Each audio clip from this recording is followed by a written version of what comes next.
السلام علیکم ورحمۃ اللہ وبرکاتہ۔ بسم اللہ الرحمن الرحیم۔ دجال کے خروج سے پہلے کا دور مس انفارمیشن کا دور ہوگا، یعنی حق اور باطل کو آپس میں اس قدر مکس اپ کر دیا جائے گا کہ حق کی پہچان انتہائی مشکل ہو جائے گی۔ یعنی وہی مثال ہوگی کہ سچ ابھی تسمہ باندھ رہا ہوگا کہ جھوٹ پوری دنیا کا سفر کر چکا ہوگا۔ آج کے اس دور میں تقریباً ہر طبقے سے بلانگ کرنے والا شخص سوشل میڈیا ضرور استعمال کرتا ہے۔ ایک بات ذہن میں رکھیں کہ آپ کا دشمن ہر طبقے کے اوپر ایک ہی طریقہ اپلائی نہیں کرتا، بلکہ سب کے لیے الگ الگ پلانز رکھتا ہے۔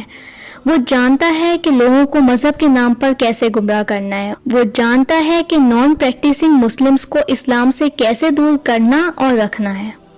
ایسے بے شمار پیجز اور یوٹیوب چینلز موجود ہیں جو صرف اور صرف مسلمانوں کو مسلیڈ کر رہے ہیں، اور فیس بک پر تو باقاعدہ مسلمانوں کے خلاف انتہا درجے کا پروپیگنڈا کیا جا رہا ہے، اور ڈیوائڈ اینڈ رول کی پالیسی کو اپلائی کرتے ہوئے فرقہ واریت کی ایک جنگ کو بڑھاوا دیا جا رہا ہے، جس کے ذریعے امت مسلمہ کو آپس میں توڑا جا رہا ہے اور دلوں کو نفرت سے بھرا جا رہا ہے۔ آپ کو کیا معلوم کہ جس کے پیج کو آپ فالو کر رہے ہیں اس کو رن کرنے والا مسلمان ہے بھی یا نہیں؟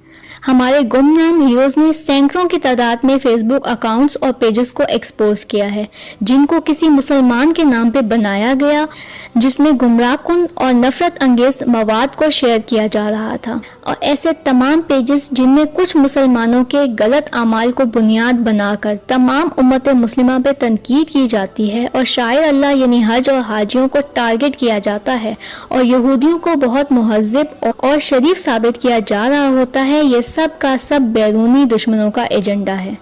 تو ہمیں کسی بھی صورت ان کی سازش کا حصہ نہیں بننا۔ ان کی سازش صرف یہاں تک نہیں، بلکہ مذہبی رجحان رکھنے والے لوگوں کو یہ لوگ ضعیف اور موضوع یعنی من گھڑت احادیث میں الجھا دیتے ہیں، اور آپ کو ایسی جھوٹی احادیث سننے کو ملتی ہیں جن کا اسلام سے کوئی تعلق نہیں، اور دین کا صحیح علم نہ رکھنے والے لوگ ان باتوں کو بغیر تصدیق کے عظیم نیکی سمجھ کر ہر جگہ فارورڈ کر دیتے ہیں، اور اس طرح مس انفارمیشن کی ایک چین چلنا شروع ہو جاتی ہے جو بے حد خطرناک ہے۔ اللہ تعالیٰ نے سورہ حجرات میں واضح حکم دیا تھا، اے لوگوں جو ایمان لائے ہو، اگر کوئی فاسق تمہارے پاس کوئی خبر لائے تو خوب تحقیق کر لیا کرو۔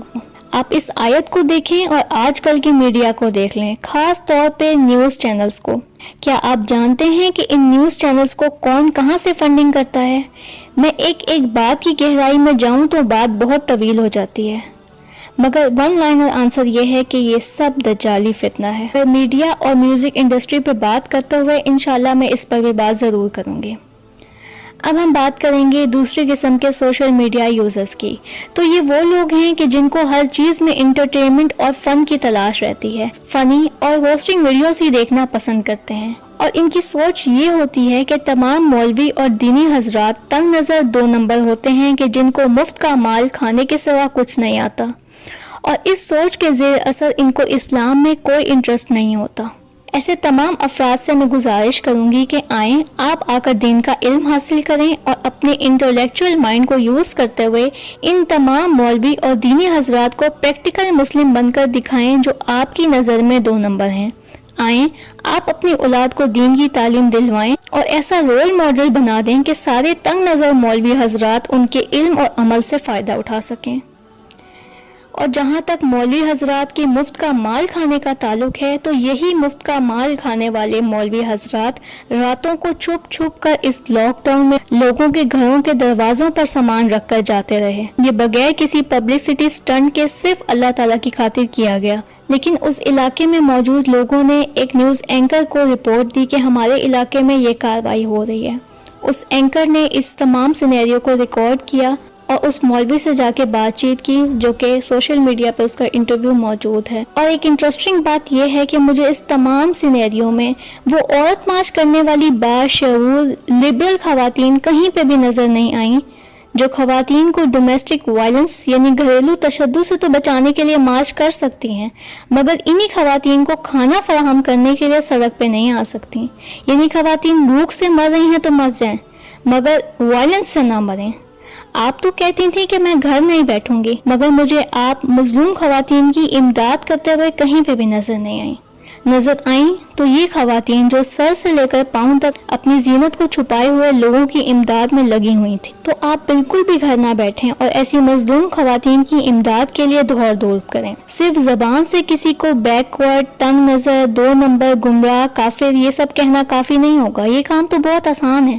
اصل کام تو یہ ہے کہ عمل کے میدان میں آگے سے آگے بڑھ جائیں۔ تو یہ وقت کی ضرورت ہے کہ ہم قرآن و حدیث کو مضبوطی سے تھام لیں اور فرقہ واریت میں نہ پڑیں، بلکہ مل کر دین کا جھنڈا بلند کریں اور دشمن کے خلاف سیسا پلائی دیوار ثابت ہو جائیں۔ اللہ تعالیٰ اس امت میں اتحاد لائے۔ السلام علیکم ورحمۃ اللہ وبرکاتہ۔